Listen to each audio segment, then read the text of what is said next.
Dear students, welcome to the Gateway Classes. और आज RGPV BTech first year students के लिए हम एक सब्जेक्ट शुरू करने जा रहे हैं जो है engineering chemistry.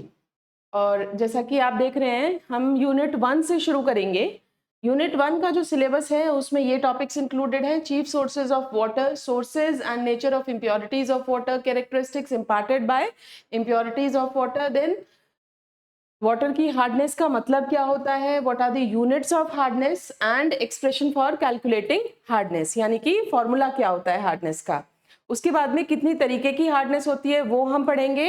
And last is numerical problem on hardness of water. तो ये है आपका यूनिट 1 का सिलेबस। आज जो हम इसमें टॉपिक्स कवर करने जा रहे हैं वो है sources and impurities of water, then hardness and its units and related numerical problems, यानी उसकी यूनिट्स क्या हैं और उसको हम कैसे कैलकुलेट कर सकते हैं वो सीखेंगे। फिर हम उसके ऊपर कुछ न्यूमेरिकल्स प्रैक्टिस करेंगे। उसके बाद में determination of hardness by EDTA method and related numerical problems. Hardness को डिटरमाइन कर सकते हैं हम टाइट्रेशन से, जो कि ईडीटीए मेथड कहलाता है, वो सीखेंगे। और उसी के साथ में उसके न्यूमेरिकल प्रॉब्लम्स भी हम थोड़े से यहाँ पे प्रैक्टिस करेंगे। और लास्ट में हम करेंगे एल्कलाइनिटी क्या होती है पानी की और उसको हम कैसे डिटरमाइन कर सकते हैं, एंड ऑल्सो न्यूमेरिकल प्रॉब्लम्स इस टॉपिक की। तो शुरू करते हैं सबसे पहले चीफ सोर्सेज ऑफ वाटर से। अब देखिए चीफ सोर्सेज जो है वाटर सप्लाई के, इंडस्ट्रियल यूज में जो आता है पानी, ठीक है, उसके लिए हम पढ़ रहे हैं बेसिकली। तो chief sources of water supply for industrial use, क्योंकि इंजीनियरिंग केमिस्ट्री पढ़ रहे हैं तो वाटर का एप्लीकेशन कहाँ है, इंडस्ट्रीज में है, राइट। तो इंडस्ट्रीज के उसमें लेके ही हम वाटर की एनालिसिस या जो भी कुछ पढ़ेंगे प्रॉपर्टीज, वो उससे रिलेट करके पढ़ेंगे। तो देखिए चीफ सोर्सेज जो है वाटर के वो है surface water, then underground water.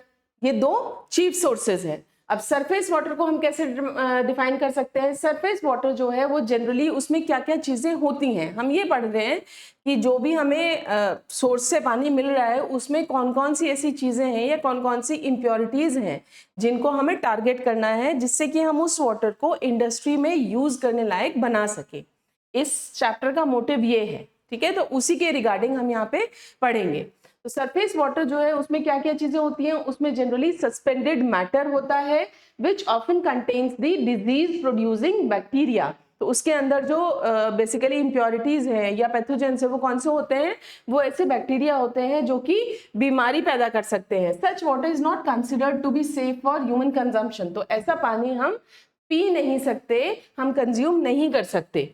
Surface water में देखिए अब कौन कौन से वाटर आते हैं या कौन कौन से सोर्सेज आते हैं। सबसे पहले है रेन वाटर, बारिश का जो पानी आता है। हम सब जानते हैं कि ये प्योरेस्ट फॉर्म है नेचुरल वाटर का। तो देखिए this is purest form of natural water, this is a natural water since it is obtained as a result of evaporation from the surface water.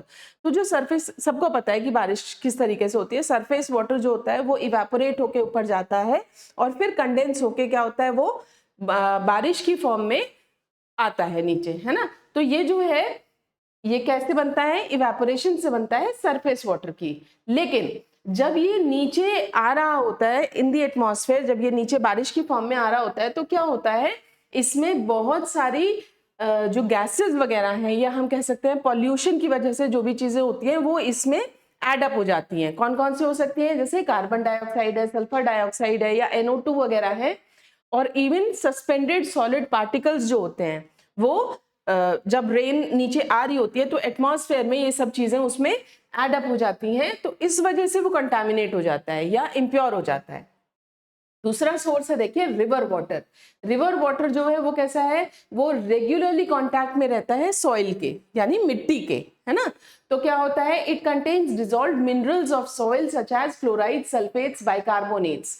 तो जो भी सॉइल में सस्पेंडेड इम्प्योरिटीज होंगी या मिनरल्स होंगे या सॉल्ट्स होंगे, वाटर जो है उसके कांटेक्ट में है तो वो सारे के सारे वाटर में डिसॉल्व हो जाते हैं। अब देखिए कौन कौन से हो सकते हैं। जैसे हमने कहा कि कैल्शियम के या मैग्नीशियम के क्लोराइड, सल्फेट से बाइकार्बोनेट्स जनरली इसमें डिसॉल्व हो जाते हैं। और हायर जो हमारे हेवियर मेटल्स हैं उनके भी सॉल्ट्स इसमें मिल सकते हैं। जैसे हमने यहाँ पे आयरन का जिक्र किया है। इसके साथ साथ it also contains the organic matter derived from decomposition of plants and small particles of sand and rock in suspension. तो इन मिनरल्स के अलावा या सॉल्ट्स के अलावा इसमें और भी चीजें पाई जाती हैं, जैसे कि जो पेड़ पौधे हैं या जानवर हैं जो मर जाते हैं और मिट्टी में दब जाते हैं, वो भी इसके कांटेक्ट में आते हैं। तो डिकम्पोज्ड प्लांट्स और small particles of sand and rock in suspension, ये भी आपको रिवर वाटर में मिल सकता है। Thus, river water contains considerable amount of dissolved as well as suspended impurities. तो उसमें डिजॉल्व, और डिजॉल्व क्या होता है, मतलब जो पूरी तरीके से पानी में घुल गया। और सस्पेंडेड इम्प्योरिटीज कौन सी होंगी, जो घुली नहीं है, उसमें जैसे बहुत बारीक बारीक मिट्टी के कण ही होते हैं अगर पानी में, या रेत के कण होते हैं जो घुलते नहीं है, तो उसे हम कहते हैं ये सस्पेंडेड फॉर्म में है। ठीक है, तो सस्पेंडेड इम्प्योरिटीज भी मिलेंगी आपको। नेक्स्ट है हमारा लेक वाटर। लेक वाटर जो है उसकी जो कंपोजिशन है वो जनरली कांस्टेंट होती है, मतलब एक जैसी ही रहती है। It has more constant composition. It usually contains much lesser amount of dissolved minerals than even well water, but quality of organic matter present in it is quite high. ये quality नहीं आएगा, दिस इज क्वांटिटी।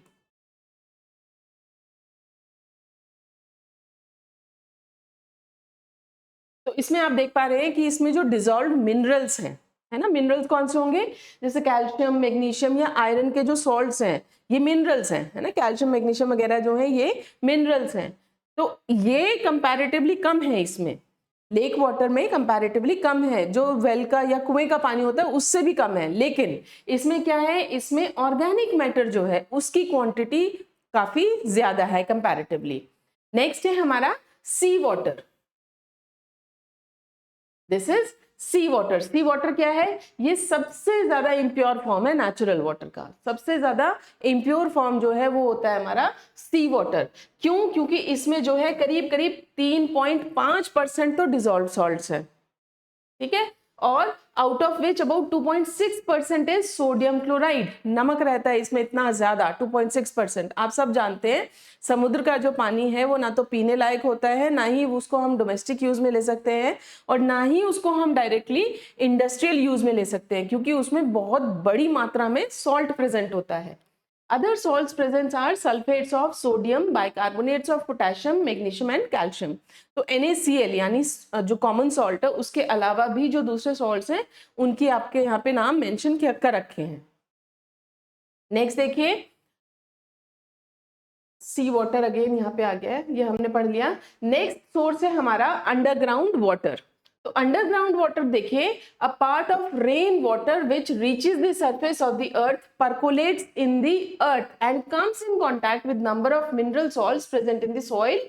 तो जो बारिश का जो पानी है जो कि धरती की कांटेक्ट में आता है, वो क्या होता है, परकोलेट कर जाता है इनटू द अर्थ, मतलब धरती के अंदर भी वो धीरे धीरे अंदर जाता है ना। तो उस दौरान क्या होता है, वो कांटेक्ट में आता है बहुत सारे मिनरल सॉल्ट्स के present in the soil and dissolves some of them. तो इस प्रक्रिया में क्या होता है, वो बहुत सारे सॉल्ट्स के कांटेक्ट में आता है, और वो सॉल्ट्स जो होते हैं वो क्या होते हैं, वो पानी में घुल जाते हैं। Water continues it's downward journey till it meets the hard rock. तो वो नीचे जो है एब्जॉर्ब होता रहता है, मतलब अर्थ के सरफेस से नीचे एब्जॉर्प्शन उसका चलता रहता है, नीचे जाता रहता है। कब तक, जब तक कि बहुत बड़े बड़े पत्थरों से वो नहीं टकराता। When it retreats upward and it may even come out in the form of spring or well. तो नीचे जाते जाते अगर वो किसी पत्थर से टकराता है तो क्या होगा, फिर वो बाउंस बैक करता है, वापस आता है। और इस वापसी में वो ऐसा भी हो सकता है कि नीचे से स्प्रिंग या वेल की फॉर्म में वो वापस निकले। ठीक है, जो कुएं हैं, जैसे कुओं में पानी कहाँ से आता है, इसी से आता है पानी। जो रेन का पानी है, वो बारिश का पानी है, वो नीचे धरती में समाता रहता है जब तक कि वो किसी चीज से टकराता नहीं है। टकरा के क्या होता है, वो वापस ऊपर आना शुरू कर देता है। In general, it is clear in appearance due to filtering action of the soil. तो तो देखने में तो वो पानी बहुत साफ दिखता है क्योंकि वो पत्थरों से छन छन के नीचे जाता है ना, तो फिल्टरिंग एक्शन हो जाता है एक तरीके से। लेकिन इसमें बहुत सारे डिजॉल्व सॉल्ट्स होते हैं, देखने में भले ही साफ है लेकिन इसके अंदर डिजॉल्व सॉल्ट्स की अमाउंट बहुत ज्यादा है। दस water from these sources contain more hardness, तो इसमें जो पानी है ना वो और भी ज्यादा हार्ड होता है। Usually underground water is of high organic purity, organic purity उसमें बहुत ज्यादा है ना, ऑर्गेनिक मैटर उसमें डिसॉल्व नहीं है लेकिन उसमें सॉल्ट्स जो हैं वो बहुत हाई कंसंट्रेशन में होते हैं। नेक्स्ट देखिए नेचुरल टाइप्स ऑफ इंप्योरिटीज पढ़ेंगे अब हम। Types of impurities present in water, जो नेचुरल वाटर है उसमें यूजुअली 3 तरीके की इंप्योरिटीज पाई गई हैं। पहली, या हम क्लासिफाई कर सकते हैं इंप्योरिटीज को 3 में, physical impurities, chemical impurities and biological impurities. तो फिजिकल इंप्योरिटीज आप समझ सकते हैं कौन सी होती हैं, जो कि हमें नजर आती हैं पानी के अंदर, जैसे कि पानी का कलर। आप सब जानते हैं वाटर कैसा होता है, वो ट्रांसपेरेंट होता है, कलरलेस होता है, लेकिन अगर उसके अंदर कुछ कलर नजर आ रहा है इसका मतलब वो पानी जो है वो सही नहीं है, प्योर नहीं है।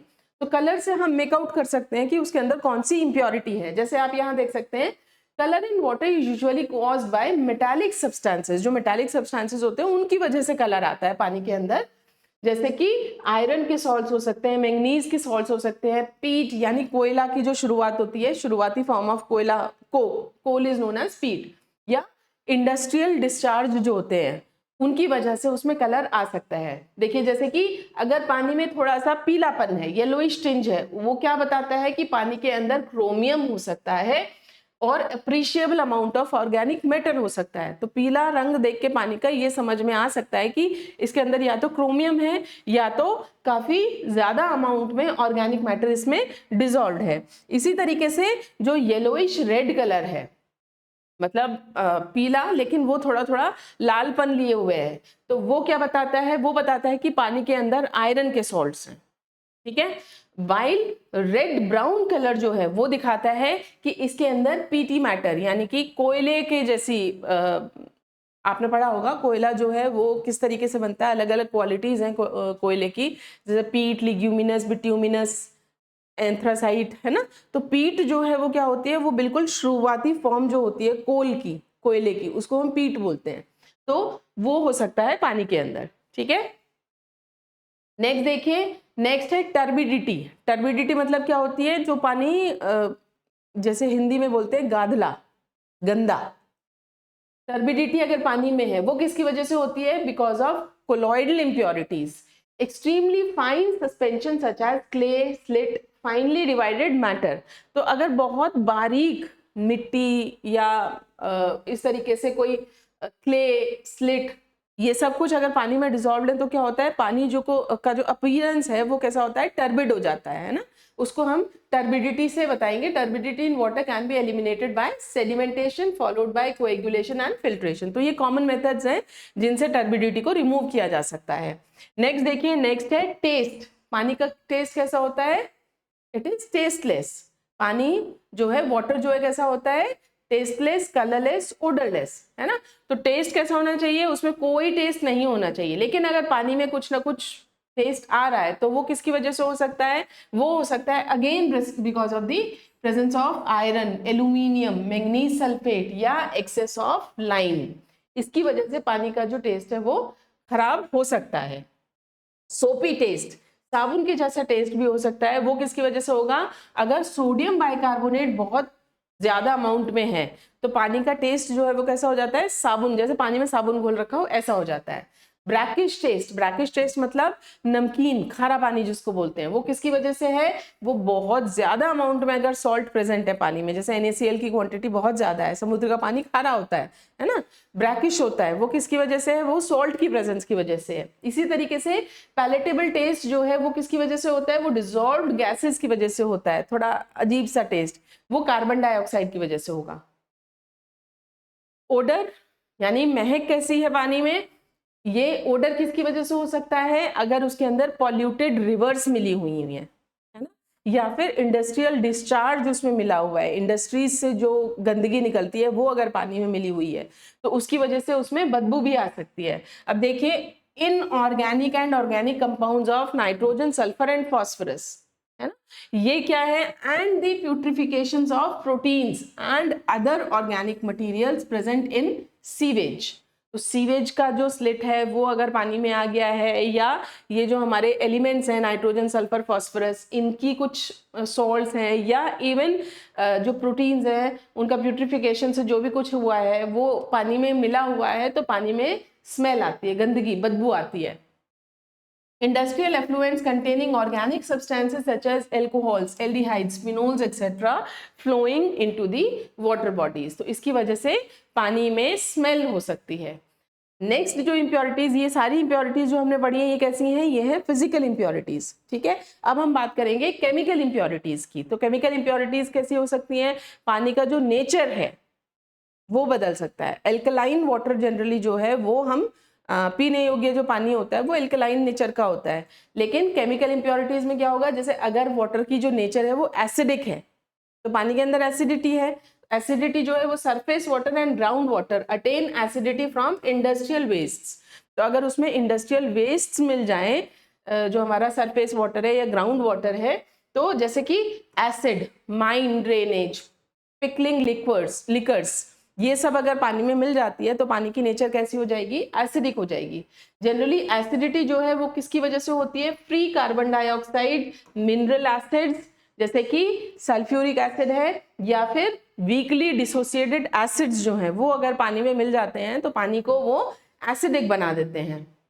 नेक्स्ट देखिए, नेक्स्ट है गैसेस। जितने भी नेचुरल वाटर सोर्सेज हैं उन सब में एटमॉस्फेरिक गैसेस डिसॉल्व होती हैं, जैसे CO2, O2, अमोनिया, ये सब गैसेस हैं जो वाटर में नेचुरली प्रेजेंट होती हैं, ठीक है। अब देखिए कार्बन डाइऑक्साइड की जो सॉल्युबिलिटी है वो किस पे डिपेंड करती है, वो डिपेंड करती है टेम्परेचर पे, प्रेशर पे and dissolved mineral content of water.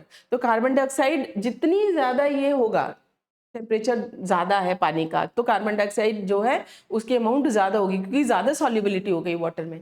इसी तरीके से concentration of dissolved atmospheric oxygen जो है वो वाटर में किस में डिपेंड करती है, that again depends upon temperature, pressure and salts present in water, salt content in water. Though dissolved oxygen in water is essential to the life of aquatic organisms, तो हम जानते हैं जो भी जीव पानी में रहते हैं उनके लिए तो ऑक्सीजन चाहिए ना, उन्हें पानी में डिसॉल्व्ड ऑक्सीजन होनी चाहिए, राइट। तो जो पानी में डिसॉल्व्ड ऑक्सीजन है वो जरूरी है एक्वेटिक ऑर्गेनिजम्स के लिए, जैसे कि मछलियों के लिए, लेकिन इंडस्ट्रियल यूज के लिए जब हम पानी को लेते हैं तो इसके अंदर ऑक्सीजन जो है वो ना के बराबर होनी चाहिए, 0.02 ppm के बराबर वाटर में एक्सेप्टेबल है, यानी कि ऑक्सीजन की कंसंट्रेशन उसमें नहीं होनी चाहिए, ठीक है।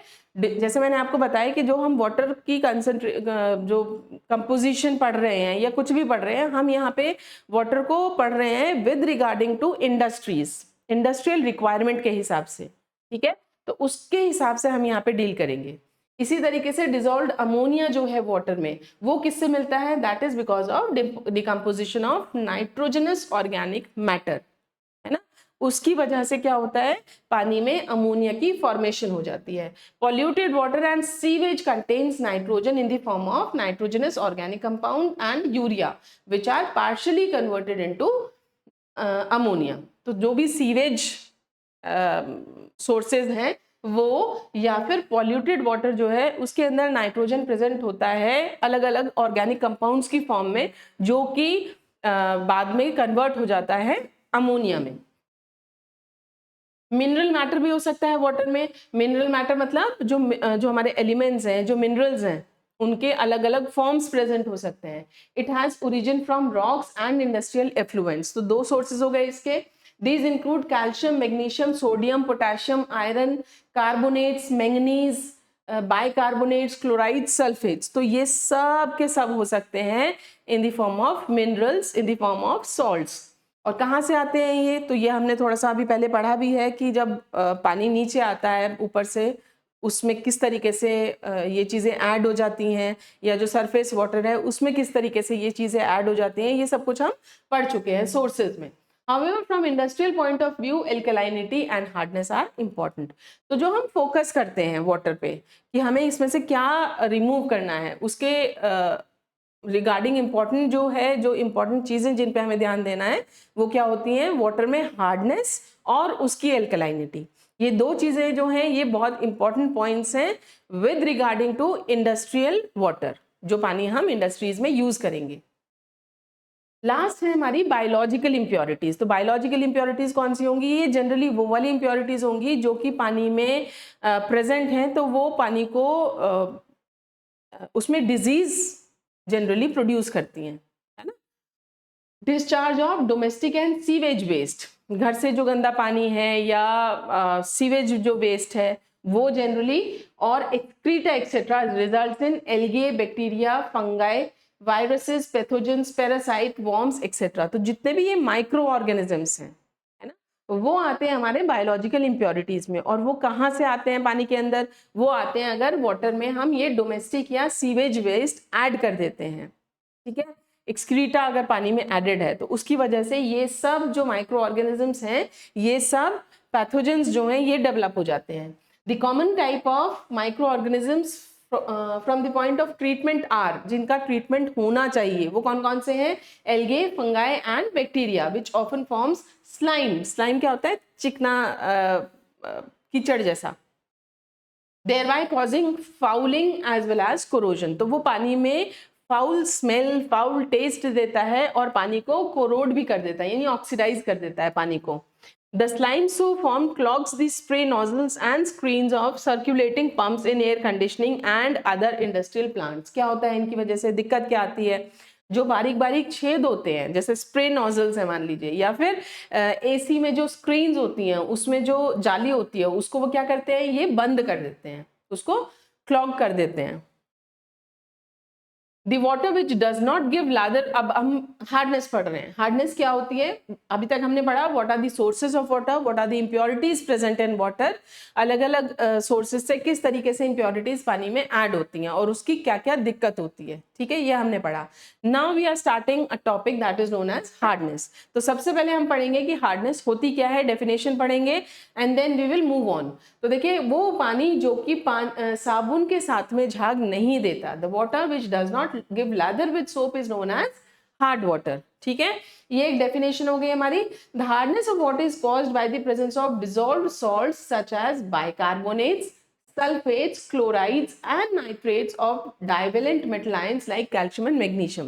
कैसे होता है पानी में हार्डनेस, किसकी वजह से आती है, तो जनरली कैल्शियम और मैग्नीशियम के जो सॉल्ट्स होते हैं, है ना, सॉल्ट्स किस फॉर्म में हो सकते हैं, जैसे बाइकार्बोनेट्स हो सकते हैं, कैल्शियम का बाइकार्बोनेट हो सकता है, मैग्नीशियम का बाइकार्बोनेट हो सकता है, calcium sulphate, magnesium sulphate, calcium chloride, magnesium chloride, है ना, कैल्शियम नाइट्रेट, मैग्नीशियम नाइट्रेट, तो ये सब हो सकते हैं, ठीक है। डाइवेलेंट मेटल आयंस जनरली होते हैं इसमें वाटर में, कैल्शियम और मैग्नीशियम, क्योंकि कैल्शियम और मैग्नीशियम अबंडेंस में है तो ये सबसे ज्यादा पाया जाता है पानी के अंदर।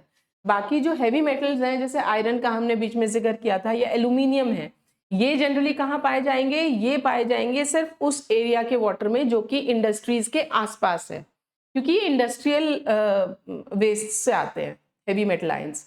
लेकिन कैल्शियम और मैग्नीशियम जो है ये जनरली नेचर में ही जब हमारा पानी धरती के कांटेक्ट में आता है, ये अबंडेंट मिनरल्स हैं, तो ये सबसे ज्यादा पाए जाते हैं पानी के अंदर।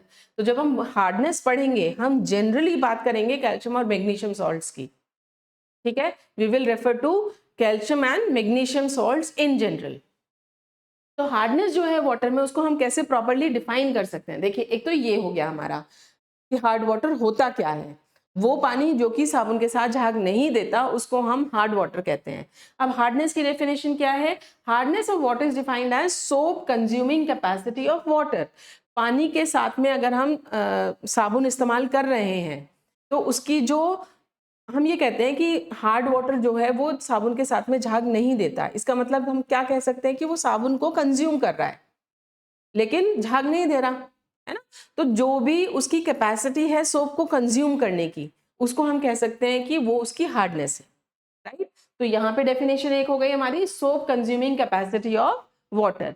या इसकी एक और डेफिनेशन हम दे सकते हैं हार्डनेस की, the amount of dissolved salts in water. अब ये झाग क्यों नहीं दे रहा, क्योंकि उसके अंदर बहुत सारे डिसॉल्व्ड सॉल्ट्स हैं जो कि साबुन के साथ रिएक्ट कर देते हैं, जो कि झाग नहीं बनाते। झाग नहीं बनाते, क्या बनाते हैं, एक अलग प्रेसिपिटेट बनाते हैं दही के जैसा सफेद रंग का। ठीक है, तो हम एक और तरीके से डिफाइन कर सकते हैं हार्डनेस को कि पानी के अंदर जितनी मात्रा है सॉल्ट्स की, the amount of dissolved salts in water is known as its hardness। उस मात्रा को, सॉल्ट्स की मात्रा को हम उसकी हार्डनेस कहते हैं। नेक्स्ट देखिए, सोप इज सोडियम और potassium salt of higher fatty acids like stearic, oleic and palmitic acid. साबुन क्या होती है, साबुन जो है वो सोडियम या पोटेशियम सॉल्ट होता है हायर फैटी एसिड्स का, जैसे कि स्टीयरिक एसिड हो सकता है, ओलिक एसिड का हो सकता है, या पामिटिक एसिड का हो सकता है। जैसे सोडियम स्टीयरेट, अगर स्टीयरिक एसिड का सॉल्ट है सोडियम का, तो हम क्या कहेंगे, सोडियम स्टीयरेट। तो ये सोडियम या पोटेशियम सॉल्ट्स होते हैं इन एसिड्स के, फैटी एसिड्स के। जब भी सोप मिक्स की जाती है सॉफ्ट वाटर में तो क्या होता है, झाग बनता है, बढ़िया झाग बनता है। क्यों बनता है, due to reaction of stearic acid and sodium stearate, ये दोनों आपस में रिएक्शन करते हैं और बढ़िया झाग की फॉर्मेशन होती है। देखिए इसको हम केमिकल रिएक्शन से कैसे दिखा सकते हैं, ये सोप है C17H35COONA, सोडियम स्टीयरेट, सोडियम का स्टीयरिक एसिड के साथ में ही कॉम्बिनेशन है, इसको सोप बोला गया है। जब इसकी वाटर के साथ में रिएक्शन होती है तो क्या बनेगा, ये बन गया हमारा स्टीयरिक एसिड, है ना। और ये स्टीयरिक एसिड जो है ये क्या करता है, ये स्टीयरिक एसिड फिर से सोप के साथ में कंबाइन करेगा and this will form leather. ठीक है, इस तरीके से झाग बनते हैं। अब देखिए, लेकिन जब साबुन जो है वो हार्ड वाटर के कांटेक्ट में आती है, तो हमने नॉर्मल वाटर पढ़ा, सॉफ्ट वाटर, लेकिन जब पानी हार्ड होता है उसकी कांटेक्ट में जब सोप आती है तो क्या होता है, तो लैदर फॉर्मेशन नहीं होता, झाग नहीं बनता, कुछ और बनता है। वो अब हम यहाँ पे देखेंगे। Sodium stearate will react with dissolved calcium and magnesium salts and produce calcium stearate और मैग्नीशियम स्टीयरेट। अब देखिए ये हमने क्या लिया, ये फिर से क्या है, हमारा सोप है ना, ये सोप है सोडियम स्टीयरेट। इसकी रिएक्शन अगर हम कराते हैं कैल्शियम आयंस के साथ में या मैग्नीशियम आयंस के साथ में, हमने यहाँ आयनिक फॉर्म ली है, सॉल्ट के साथ भी हम रिएक्शन दिखा सकते हैं। सॉल्ट यानी जैसे कैल्शियम क्लोराइड आप ले सकते हैं, मैग्नीशियम सल्फेट ले सकते हैं, कोई भी कैल्शियम या मैग्नीशियम का सॉल्ट ले सकते हैं। तो यहाँ पे हमने बेसिकली आयंस लिए हैं रिएक्शन दिखाने के लिए। तो अब देखिए रिएक्शन किस तरीके से होगी, ये जो सोडियम है यहाँ से ये रिप्लेस हो जाएगा कैल्शियम या मैग्नीशियम से और ये बाहर चला जाएगा, है ना। तो देखिए किस तरीके से हमने लिखा है, C17H35COO whole twice Ca, twice क्यों किया है यहाँ पे, क्योंकि कैल्शियम और मैग्नीशियम जो है ये कैसे हैं, ये डाइवेलेंट है, दो चार्जेस हैं इसके ऊपर, जबकि C17H35COO कैसा होगा, माइनस, एक माइनस, और Na प्लस, एक मोनोवेलेंट है ये। तो इसलिए हमने यहाँ पे ट्वाइस करके कैल्शियम के साथ में अगर रिएक्ट करेगा तो ये बनेगा, इसका नाम क्या होगा, कैल्शियम स्टीयरेट। जैसे ये था सोडियम स्टीयरेट तो ये है कैल्शियम स्टीयरेट। इसी तरीके से ये क्या होगा, मैग्नीशियम स्टीयरेट। तो दोनों में से कुछ भी बन सकता है अगर कैल्शियम या मैग्नीशियम का सॉल्ट है, और साथ में क्या होगा, हमारे सोडियम के आयंस जो हैं ये रिलीज हो जाएंगे, राइट। ये जो बना है इसको क्या कहते हैं, this is known as scum. और ये कैसा होता है, ये व्हाइट रंग का प्रेसिपिटेट होता है, जैसे मैंने आपसे बताया था कर्डी प्रेसिपिटेट, दही के जैसा दिखता है ये, सफेद रंग का। तो अब आपने देखा हार्ड वाटर जब साबुन के साथ में रिएक्ट करता है तो झाग नहीं बनता, क्या बनता है, व्हाइट कर्डी प्रेसिपिटेट बनता है, जिसको हम कहते हैं स्कम। तो ये पहचान है हमारे हार्ड वाटर की। अलग अलग तरीके से हम वाटर को कमर्शियली क्लासिफाई कर सकते हैं on the basis of degree of hardness. तो उसमें कितनी हार्डनेस प्रेजेंट है उसके बेसिस पे पानी को हम क्लासिफाई कर सकते हैं। जैसे कि आप देख सकते हैं अगर 0 से 70 मिलीग्राम पर लीटर सॉल्ट पानी में है तो हम उसको सॉफ्ट वाटर की कैटेगरी में रखते हैं, लेकिन अगर कंसंट्रेशन 70 से 150 के बीच में है तो उसको हम मॉडरेट हार्ड वाटर, यानी ठीक ठीक हार्डनेस है पानी के अंदर, 150 से 300 जो है वो टिपिकली हार्ड वाटर कहलाया जाता है, और 300 से अगर ज्यादा है तो वो वेरी हार्ड वाटर की कैटेगरी में रखा जा सकता है। ठीक है, तो ये हम क्लासिफाई कर रहे हैं वाटर को on the basis of the salts present in it या फिर on the basis of hardness that is present in water. देखिए अब आगे बढ़ेंगे हम कि हार्डनेस जो है वो कितनी तरीके की होती है। तो हार्डनेस दो तरीके की होती है, temporary hardness and permanent hardness. वो क्या होती है, किसकी वजह से होती है, कैसे हम उसको रिमूव कर सकते हैं, वो अब हम यहाँ पे डिटेल में पढ़ेंगे। तो सबसे पहले हम पढ़ेंगे टेम्परेरी हार्डनेस क्या होती है। टेम्परेरी हार्डनेस को कार्बोनेट हार्डनेस भी कह सकते हैं, ठीक है। ये हार्डनेस किसकी वजह से होती है, ये बाइकार्बोनेट सॉल्ट्स की वजह से होती है। किसके, कैल्शियम और मैग्नीशियम के। देखिए जैसे मैंने आपको पहले भी बताया कि जनरली हम कैल्शियम और मैग्नीशियम के सॉल्ट्स लेके चलेंगे, ठीक है, क्योंकि मोस्ट अबंडेंट जो सॉल्ट्स है वाटर में वो यही होंगे, कैल्शियम और मैग्नीशियम के। तो टेम्परेरी हार्डनेस किसकी वजह से है, bicarbonate salts of calcium and magnesium. जैसे ये फार्मूला जो लिखा हुआ है CaHCO3 होल ट्वाइस, ये क्या है, ये कैल्शियम बाइकार्बोनेट का फार्मूला है। इसी तरीके से MgHCO3 होल ट्वाइस जो है ये क्या है, ये मैग्नीशियम बाइकार्बोनेट का फार्मूला है। बाइकार्बोनेट क्या होता है, अगर मैं बाइकार्बोनेट आयन लिखती हूँ तो वो होता है HCO3 माइनस, ये बाइकार्बोनेट है, this is known as bicarbonate ion, ठीक है। अब आप देख सकते हो ये मोनोवेलेंट है, सिंगल चार्ज है इसके ऊपर, लेकिन कैल्शियम और मैग्नीशियम कैसे होते हैं, डाइवेलेंट होते हैं। तो इसलिए हमें क्या करना है, इसका होल ट्वाइस लेते हैं हम। देखिए hardness is called temporary hardness. क्यों कहते हैं हम इसको टेम्परेरी हार्डनेस, क्योंकि इसको हम आसानी से रिमूव कर सकते हैं। कैसे रिमूव कर सकते हैं, पानी को उबालिए, ठीक है, जब फिर उसको ठंडा होने के लिए रखेंगे, उबालने के बाद में तो क्या करेंगे, आप देखेंगे कि पानी में कुछ सॉल्ट जो हैं वो व्हाइट प्रेसिपिटेट की फॉर्म में नीचे बैठने लग रहे हैं, सेपरेट आउट हो जाते हैं वाटर से। तो हम क्या करेंगे, इस पानी को अगर हम छान लें तो उसमें से वो व्हाइट प्रेसिपिटेट हटा देंगे। वो व्हाइट प्रेसिपिटेट क्या है, वो टेम्परेरी हार्डनेस है वाटर की, जो कि बॉईल करने से रिमूव हो गई है ना, सेपरेट आउट हो गई है वाटर से। तो देखिए hardness is called temporary because it can be removed easily by boiling. Boiling में होता क्या है, जितने भी बाइकार्बोनेट्स हैं वो सब डिकम्पोज हो जाते हैं और क्या बनाते हैं, इनसॉल्युबल कार्बोनेट्स। तो बाइकार्बोनेट्स बॉइलिंग के दौरान किस में कन्वर्ट हो जाते हैं, कार्बोनेट्स में कन्वर्ट हो जाते हैं। बाइकार्बोनेट्स पानी में सॉल्युबल हैं, कार्बोनेट्स जो हैं वो पानी में इनसॉल्युबल होते हैं, तो प्रेसिपिटेट की फॉर्म में सेपरेट आउट हो जाएंगे। या फिर हाइड्रोक्साइड्स, कैल्शियम जो है वो कार्बोनेट की फॉर्म में बनाता है और मैग्नीशियम के हाइड्रोक्साइड्स प्रेसिपिटेट की फॉर्म में आते हैं, which are deposited as a crust at the bottom of the vessel। ये आप घर पे भी देख सकते हो, पानी उबालना किसी बर्तन में, जब आप उसको ठंडा होने के लिए रखेंगे तो आप देखेंगे उसमें नीचे कुछ सफेद बहुत ही बारीक प्रेसिपिटेट नीचे बैठ जाएगा। वो कैल्शियम और मैग्नीशियम के बाइकार्बोनेट्स हैं जो कि कन्वर्ट हो गए हैं किसमें, कैल्शियम कार्बोनेट मैग्नीशियम हाइड्रोक्साइड में, ये प्रेसिपिटेट्स हैं। अब देखिए टेम्परेरी और परमानेंट हार्डनेस को हम किस तरीके से डिस्टिंग्विश कर सकते हैं। टेम्परेरी हार्डनेस आप जानते हैं किसकी वजह से होती है, because of the presence of bicarbonates of calcium magnesium and traces of other heavy metals हो सकते हैं। लेकिन परमानेंट हार्डनेस किसकी वजह से है, बाइकार्बोनेट्स के अलावा जितने भी सॉल्ट्स होंगे कैल्शियम या मैग्नीशियम के, वो सब के सब रिस्पॉन्सिबल होंगे परमानेंट हार्डनेस के लिए। आप देख सकते हैं कैल्शियम और मैग्नीशियम के जो क्लोराइड, सल्फेट्स, नाइट्रेट्स ये होंगे, ये कॉज करते हैं परमानेंट हार्डनेस। इसको हम कैसे रिमूव कर पा रहे हैं टेम्परेरी हार्डनेस को, इसको हम बॉइलिंग करने से रिमूव कर देते हैं, जहाँ पे कि बाइकार्बोनेट जो है वो कन्वर्ट हो जाते हैं इनसॉल्युबल कार्बोनेट्स में या इनसॉल्युबल हाइड्रोक्साइड्स में। रिएक्शन कैसे दिखाएंगे, देखिए ये कैल्शियम बाइकार्बोनेट है CaHCO3 होल ट्वाइस, इसको जब हम हीट करेंगे, ये कहाँ पे है, पानी में है सॉल्युबल फॉर्म में, तो जब हम इसको हीट करेंगे तो क्या बनाता है, ये CaCO3 बनाएगा ये, ठीक है, और बनाएगा साथ में वाटर और CO2। CO3 जो है ये क्या होता है, ये कार्बोनेट है, देखो CO3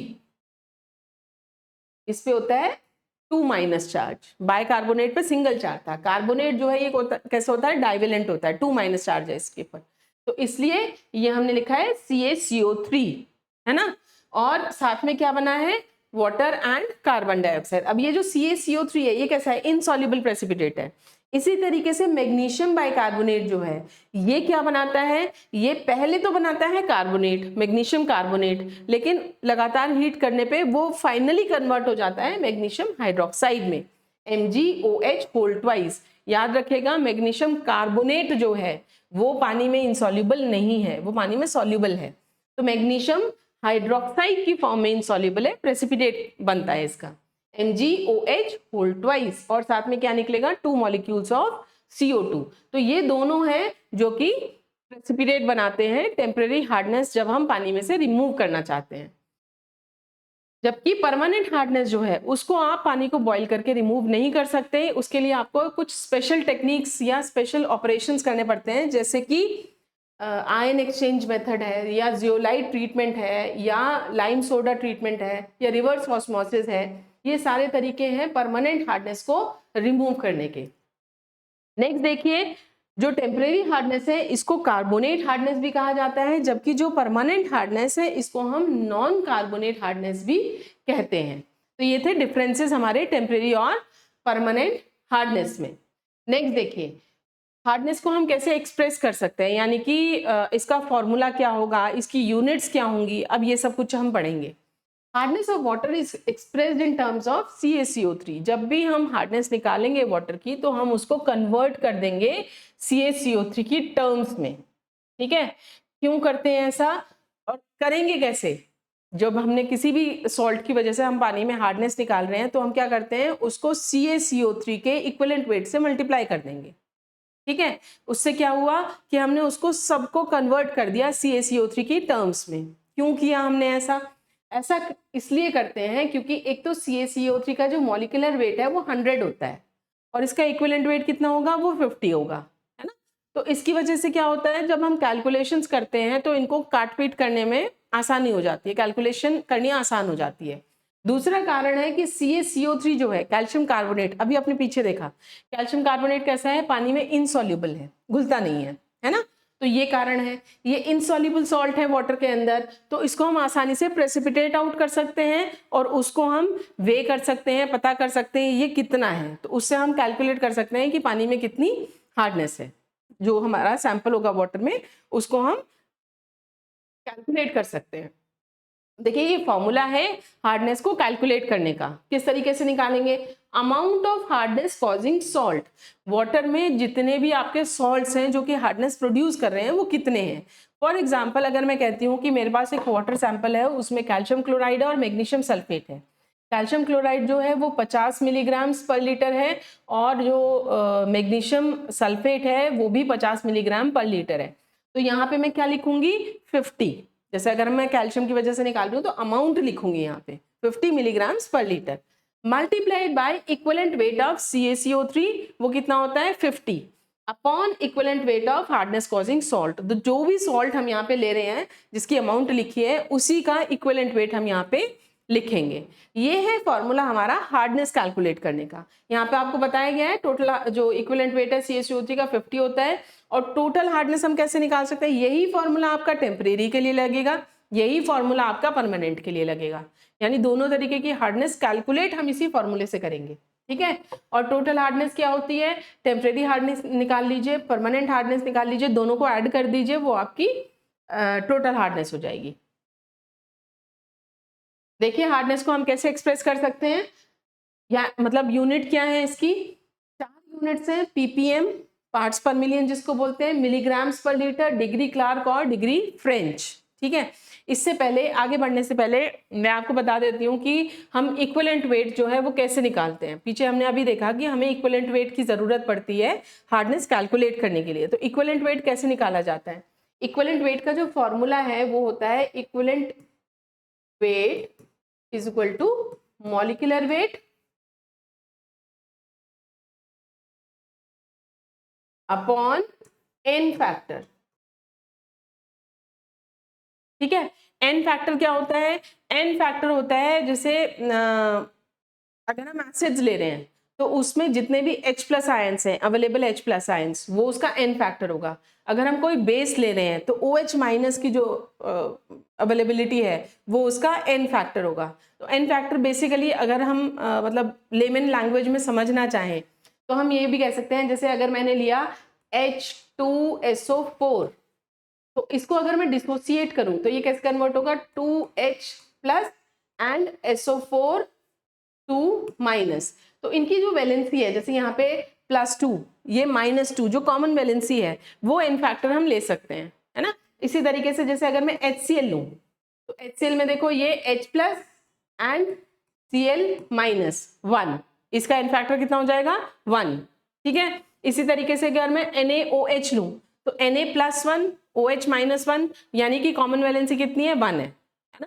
तो ये इसकी n फैक्टर्स होते हैं, तो यहाँ पे n फैक्टर जो है वो रखेंगे। अब अगर मुझे जैसे H2SO4 का मुझे मॉलिक्यूलर वेट पता है कितना है, तो वो मॉलिक्यूलर वेट हम यहाँ पे रखेंगे अपॉन n फैक्टर इसका कितना है 2, तो 2 से उसको डिवाइड कर देंगे। This is how we calculate the this equivalent weight. ठीक है, जैसे यहाँ तो मैंने एसिड लिया है, लेकिन अगर मैं लेती हूँ Ca2+ आयनिक फॉर्म लिया, इसका इक्विवेलेंट वेट मुझे निकालना है, तो इक्विवेलेंट वेट के लिए फॉर्मूला यही लगेगा। अब यहाँ पे n फैक्टर क्या है 2, तो इसका इक्विवेलेंट वेट अगर मुझे कैलकुलेट करना है तो क्या हो जाएगा, कैल्शियम का मॉलिक्यूलर वेट कितना होता है 40, तो मैंने लिखा 40 अपॉन 2, n फैक्टर कितना है इसका 2, तो इसको हम 2 से डिवाइड कर देंगे, तो देखिए आ गया हमारा 20। तो कैल्शियम 2+ का जो इक्विवेलेंट वेट है वो कितना है 20। This is how we calculate the equivalent weight. हालांकि इसमें एक टेबल आपको प्रोवाइड की जाएगी जिसमें कि सभी सॉल्ट्स के जनरल जो सॉल्ट्स हैं जो कैलकुलेशंस में यूज होते हैं इस चैप्टर में, उनके मॉलिक्यूलर वेट और इक्विवेलेंट वेट आपको दिए गए होंगे। तो बेहतर है कि आप उसको मेमोराइज कर लें, बार बार कैलकुलेट करने के बजाय आप उनको याद कर लें तो ज़्यादा अच्छा है, क्योंकि एग्जाम में ये टाइम कंज्यूमिंग हो जाता है। जब आप कैलकुलेशंस करेंगे, न्यूमेरिकल्स करेंगे, प्रैक्टिस करेंगे, तो आपको धीरे धीरे वो सब याद हो जाएंगे इक्विवेलेंट वेट। अब देखिए यूनिट्स को हम पढ़ लेते हैं। यूनिट्स क्या है, ये ppm, सबसे पहली यूनिट थी ppm, पार्ट्स पर मिलियन जिसको बोला जाता है। उसको कैसे हम डिफाइन कर सकते हैं, number of parts of CaCO3 equivalent hardness पर 10⁶ पार्ट्स ऑफ वाटर। ठीक है, ये है पार्ट्स पर मिलियन की डेफिनेशन, यानी कि जितने भी आपके CaCO3 के पार्ट्स हैं 10⁶ पार्ट्स ऑफ वाटर में, उसको हम कहते हैं ppm। इसी तरीके से मिलीग्राम्स पर लीटर हो जाएगा, मिलीग्राम्स पर लीटर में कितना हो जाएगा, क्या हो जाएगा, बस यहाँ पे आपको इक्विवेलेंट की जगह मिलीग्राम लिखना है। देखिए it is defined as the number of milligrams of CaCO3 equivalent hardness per 1 litre of water. तो यहाँ पे 10⁶ पार्ट्स ऑफ वाटर लिया था, यहाँ पे हम क्या ले रहे हैं 1 लीटर ऑफ वाटर ले रहे हैं। This is the difference. ठीक है, और ये हमने लिया है मिलीग्राम्स में, तो CaCO3 कितने लेने हैं हम, मिलीग्राम्स ऑफ CaCO3 इक्विवेलेंट, कितने मिलीग्राम्स हैं CaCO3 इक्विवेलेंट्स के, ये है पार्ट्स पर मिलियन। तो यहाँ पे हमने लिया था कितने पार्ट्स हैं CaCO3 इक्विवेलेंट्स के। इस तरीके से डेफिनेशंस में चेंज आएगा। नेक्स्ट इज क्लार्क्स डिग्री या डिग्री क्लार्क, ये सिंबल है उसका, इसको हम कैसे डिफाइन करेंगे। अब देखो, number of parts of CaCO3 equivalent hardness पर 70,000 पार्ट्स ऑफ वाटर। और डिग्री फ्रेंच अगर हम कह रहे हैं तो number of parts of CaCO3 equivalent hardness पर 105 पार्ट्स ऑफ वाटर। तो इस तरीके से ये डिफरेंस है इनमें। ठीक है, अब देखिए रिलेशन क्या है, जो हमने 4 यूनिट्स अभी देखी हैं वो आपस में कैसे इंटर रिलेटेड है। 1 मिलीग्राम पर लीटर जो है वो 1 ppm के बराबर होती है, यानी ये दोनों तो बिल्कुल एक जैसी हैं। That is in turn equal to 0.1 degree French, जो कि बराबर है 0.07 डिग्री क्लार्क के। तो ये आपको याद रखना है, न्यूमेरिकल्स में अगर आपको कन्वर्ट करने के लिए दिया जाता है कि हार्डनेस कैलकुलेट कीजिए और उसको डिग्री क्लार्क, डिग्री फ्रेंच में रिप्रेजेंट कीजिए, तो आप इस तरीके से उसको रिप्रेजेंट कर सकते हैं। जैसे मान लीजिए आपकी हार्डनेस कैलकुलेट करके आई 75 ppm, उसको आपको कन्वर्ट करना है फ्रेंच में, तो आप क्या करेंगे 75 को मल्टीप्लाई कर देंगे 0.1 से, तो वो डिग्री फ्रेंच में आ गया। अगर आप 75 को मल्टीप्लाई कर देंगे 0.07 से, तो वो डिग्री क्लार्क में आ गया। क्वेश्चंस कर लेते हैं थोड़े से। A water sample contains 400 milligrams of CaSO4 per liter. Calculate the hardness in terms of CaCO3 equivalents. Hardness का फॉर्मूला आपको पता ही है, अमाउंट ऑफ सॉल्ट, कितना अमाउंट है 400 मिलीग्राम है CaSO4 का, ठीक है, into equivalent weight of CaCO3 कितना होता है 50 होता है, upon equivalent weight of salt. ये मैंने आपको बताया, ये कैसे कैलकुलेट करते हैं, आप कैलकुलेट कर सकते हैं या फिर आप क्या कर सकते हैं, आप याद करके रख सकते हैं ना, वो ज्यादा बेहतर है। यहाँ पे हम एक बार देख लेते हैं CaSO4 का इक्विवेलेंट वेट अगर मुझे कैलकुलेट करना है तो मैं कैसे करूंगी। सबसे पहले तो इसका मॉलिक्यूलर वेट लूंगी मैं, है ना। मॉलिक्यूलर वेट कैसे कैलकुलेट कर सकते हैं, कैल्शियम का मॉलिक्यूलर वेट होता है 40, सल्फर का होता है 32 और ऑक्सीजन का होता है 16 इंटू 4, 4 है ये। तो ये कैलकुलेट करके कितना आ जाएगा, ये आ जाएगा हमारा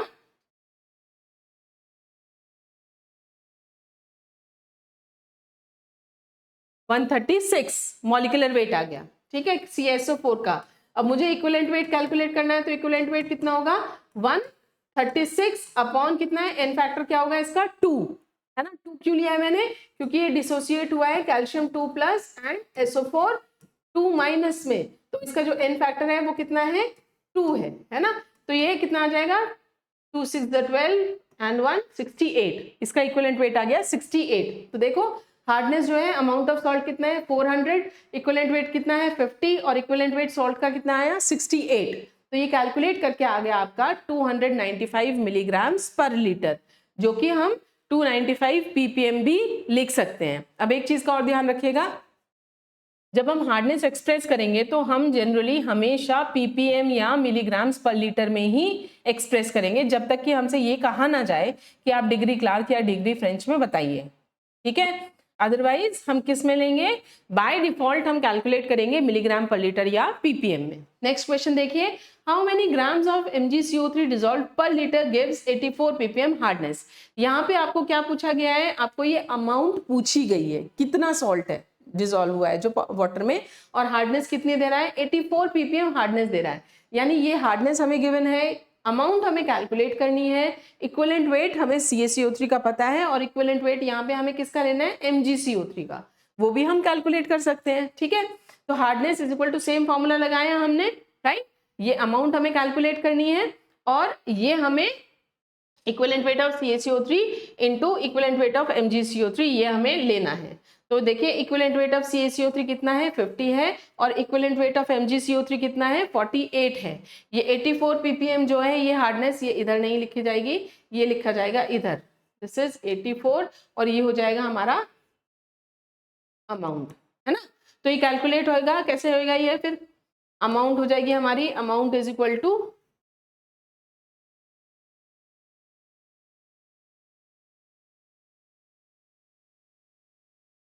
84 अपॉन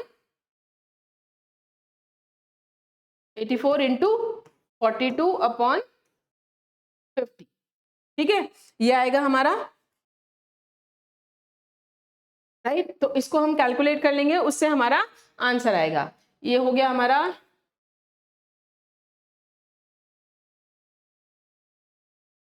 ये कैलकुलेशन करके जो भी आएगा that will be our answer, ठीक है।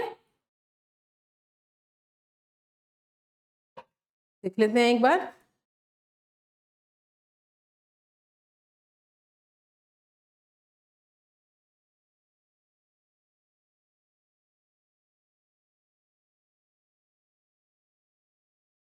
दिस विल बी 70.56 ppm, ये इसका आंसर आएगा, ठीक है। Next question, a sample of water on analysis was found to contain the following impurities। ये आपको दे रखा है, impurity पानी में ये है, quantity ये है, और उनका molecular weight भी यहाँ पे आपको provided है। आपको क्या कैलकुलेट करना है, टेम्परेरी, परमानेंट और टोटल हार्डनेस निकालनी है वाटर के अंदर कितनी है, और वो ppm में भी निकालनी है, डिग्री फ्रेंच में भी निकालनी है, और डिग्री क्लार्क में भी निकालनी है, ठीक है। तो चलिए देखते हैं, पहले हम क्या करेंगे, इस तरीके के क्वेश्चंस को करने के लिए देखिए, सबसे पहले हम इनका ये मल्टीप्लिकेशन फैक्टर लिखेंगे। मल्टीप्लिकेशन फैक्टर क्या होता है, जो हमने अभी फॉर्मूले में देखा, amount of salt into equivalent weight of CaCO3 upon equivalent weight of salt. तो ये जो equivalent weight of CaCO3 upon equivalent weight of salt है, इसको मल्टीप्लिकेशन फैक्टर भी कहा जा सकता है, ठीक है। तो वही हमने यहाँ पे लिखा हुआ है, जैसे कैल्शियम बाइकार्बोनेट है, कैल्शियम बाइकार्बोनेट का अमाउंट कितना है 4 है, इसका मल्टीप्लिकेशन फैक्टर कितना हो जाएगा, इक्विवेलेंट वेट ऑफ CaCO3 यानी 50 upon equivalent weight of CaHCO3 whole twice bicarbonate 81। तो 50 अपॉन 81 को हम क्या कह रहे हैं, मल्टीप्लिकेशन फैक्टर। अब हमें पता है फॉर्मूला क्या है, फॉर्मूला हम यहाँ पे लगाएंगे, यानी हार्डनेस जिसको कि CaCO3 इक्विवेलेंट भी कहा जा सकता है, वो क्या होगा 4 इंटू 50 अपॉन 81। देखो amount of calcium bicarbonate 4 milligrams per litre दे रखा है, into equivalent weight of CaCO3 50 है, into equivalent weight of calcium bicarbonate जो कि 81 है। तो ये कैलकुलेट करके आ गया 2.47, यानी वाटर में जो है कैल्शियम बाइकार्बोनेट की वजह से कितनी हार्डनेस है 2.47 मिलीग्राम्स पर लीटर है, ठीक है। इसी तरीके से सबके लिए हम कैलकुलेट कर लेंगे। ये हमें अमाउंट्स गिवन है, ये सबके मल्टीप्लिकेशन फैक्टर हैं और यहाँ पे हमने पूरा फॉर्मूला लगा के कैलकुलेट कर लिया। तो सबकी हमने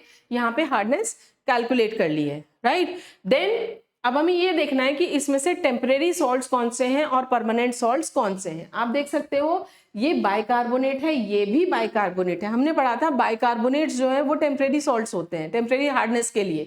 तो ये टेम्परेरी हार्डनेस के लिए रिस्पॉन्सिबल है, ये भी टेम्परेरी हार्डनेस के लिए रिस्पॉन्सिबल है। ये हैं सल्फेट्स, तो ये क्या होंगे, ये परमानेंट हार्डनेस और ये भी परमानेंट हार्डनेस। तो देखो अगर इन दोनों को ऐड कर दिया जाए, इन दोनों को ऐड कर दिया जाए तो वो क्या होगा, टेम्परेरी हार्डनेस, और इन दोनों को अगर ऐड कर दिया जाए तो वो क्या होगा, वो होगी हमारी परमानेंट हार्डनेस। तो वही हमने यहाँ पे की है, टेम्परेरी हार्डनेस इन दोनों को ऐड करके 6.58 आ गया।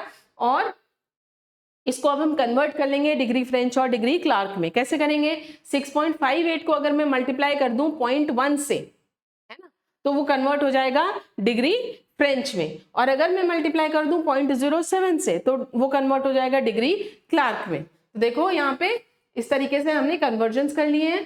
6.58 को 0.1 से मल्टीप्लाई किया 0.658 डिग्री फ्रेंच आ गया, 0.07 से मल्टीप्लाई किया तो 0.46 डिग्री क्लार्क आ गया।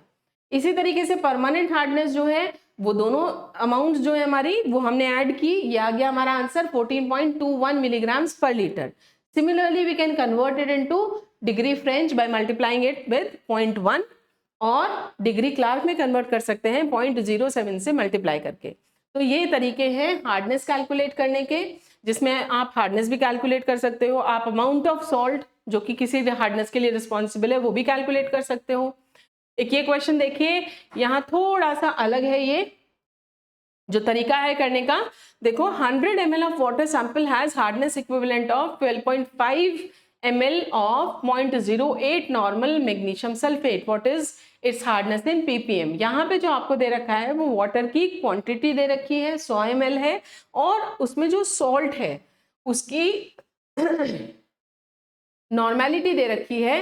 ये कहते हैं कि 100 ml वाटर में जो हार्डनेस है वो किसके बराबर है, equivalent of 12.5 ml of 0.08 normal MgSO4।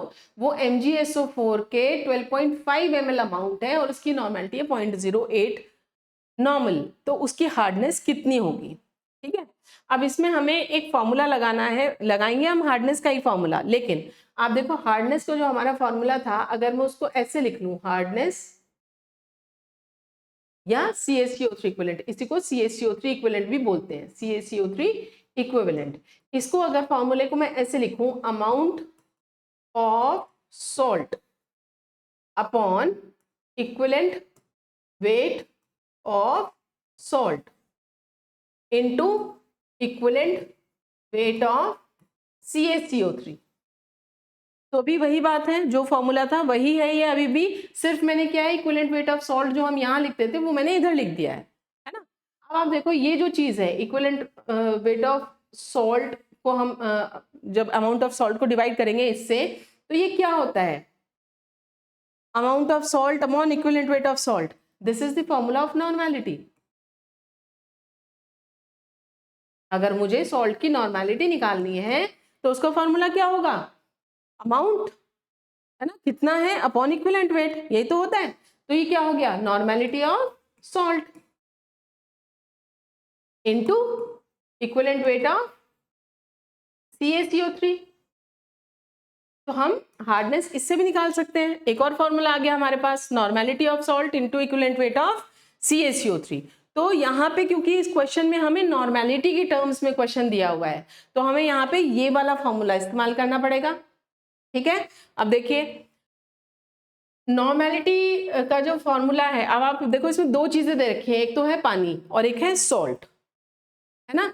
तो मुझे क्या करना है, मुझे वाटर की हार्डनेस कैलकुलेट करनी है, तो मुझे क्या चाहिए, मुझे वाटर की नॉर्मेलिटी चाहिए, है ना। तो मैं क्या करूंगी, N1V1 of water sample is equal to N2V2 of magnesium sulphate. तो यहाँ पे N1 into volume of water कितनी दे रखी है, 100 ml, और नॉर्मेलिटी मैग्नीशियम सल्फेट की कितनी है 0.08, वॉल्यूम इसकी कितनी दे रखी है 12.5। तो यहाँ पे मैंने नॉर्मेलिटी वाटर की कैलकुलेट की 0.01। अब हम हार्डनेस निकालेंगे, hardness will be normality of water into equivalent weight of CaCO3, तो ये हो जाएगा 0.01 इंटू 50, दैट इज 0.5 ppm। ठीक है, हमें क्वेश्चन को समझना है किस तरीके से दे रखा है, उसकी हम उसी हिसाब से कैलकुलेशंस करेंगे। नेक्स्ट क्वेश्चन देखिए, calculate temporary permanent and total hardness of water sample that is analysed as magnesium bicarbonate की दे रखी है, calcium bicarbonate, magnesium chloride and calcium sulphate. ये बिल्कुल वैसा ही क्वेश्चन है जो अभी हमने पीछे किया है। तो इनको हमने वहां पे हमें टेबल की फॉर्म में दे रखा था सब कुछ, अब इनको हम टेबल की फॉर्म में कन्वर्ट कर लेंगे। तो सबसे पहले हमने लिया इम्प्योरिटी या सॉल्ट जो वाटर में प्रेजेंट है, 4 सॉल्ट्स है हमारे, चारों हमने लिख लिए। नेक्स्ट कॉलम हमने बनाया क्वांटिटी या अमाउंट के लिए, जो मिलीग्राम पर लीटर में, वो सब लिख ली। उसके बाद में हमने एक इक्विवेलेंट वेट लिख लिए इसके। ठीक है, यहाँ पे मैंने मल्टीप्लिकेशन फैक्टर नहीं लिखा है, आप चाहे तो मल्टीप्लिकेशन फैक्टर भी लिख सकते हैं। मैंने सीधा CaCO3 इक्विवेलेंट्स यानी हार्डनेस जो है वो कैलकुलेट की है। तो आप देखो कैसे कैलकुलेट करोगे। अमाउंट ऑफ CaCO3 कितना है, 8.1 है, तो 8.1 into equivalent weight of CaCO3 का कितना है 50 upon equivalent weight of calcium bicarbonate 81, ये आ गया हमारा 5। तो सभी के लिए हमने ये कैलकुलेशंस कर ली, यूटिलाइज करके जो भी डेटा हमें प्रोवाइडेड है ये सारा कुछ आ गया। देन अगेन ये दोनों सॉल्ट्स जो हैं ये कितने, ये क्या है, ये टेम्परेरी हार्डनेस के लिए रिस्पॉन्सिबल है, ये दोनों सॉल्ट्स हमारे परमानेंट हार्डनेस के लिए रिस्पॉन्सिबल है। तो इन दोनों को ऐड करके जो है, ऐड अगर हम करेंगे तो आ जाएगा 10 ppm, ये क्या आ गया हमारा टेम्परेरी हार्डनेस। ठीक है, और अगर हम इन दोनों को ऐड कर लेते हैं तो कितना आएगा 15 ppm, ये क्या हो जाएगी हमारी परमानेंट हार्डनेस। तो ये हमने इस तरीके से टेम्परेरी और परमानेंट हार्डनेस अपनी कैलकुलेट कर ली। देखिए इस तरीके से। ठीक है, टोटल हार्डनेस कितनी होगी, इस 10 और 15 को हम ऐड कर देंगे टेम्परेरी और परमानेंट को, तो ये आ जाएगी 25 ppm। That's all. एल्कलाइनिटी और जो हमारा ये है ADTA वाला टॉपिक जो है वो हम नेक्स्ट लेक्चर में कवर करेंगे, क्योंकि ये लेक्चर काफ़ी लंबा हो गया है, आपके लिए बोरिंग हो जाएगा। Plus I want you to practice the numericals of hardness first. पहले इतना आप पढ़िए, ये न्यूमेरिकल्स प्रैक्टिस कीजिए, and then we'll start with the next lecture that will cover your alkalinity determination and with the help of hardness determination with the help of EDTA method. Thank you for now.